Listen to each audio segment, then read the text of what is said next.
Hey guys, in the fast lane here. I was looking for a scooter bicycle pump and I happened to come across this one.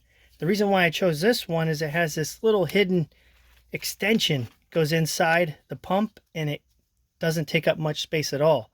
Now it has multiple sizes on both sides.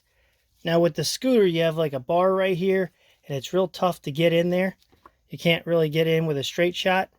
So having this extension really comes in handy. Just put it on like this, and then you can bend it any way you want.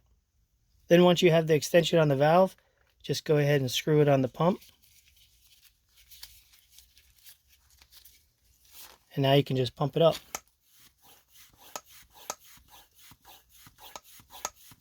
It comes with all kinds of attachments. Comes with a needle to fill up those footballs and basketballs. Comes with 2 screws so you can mount it right here on this bracket.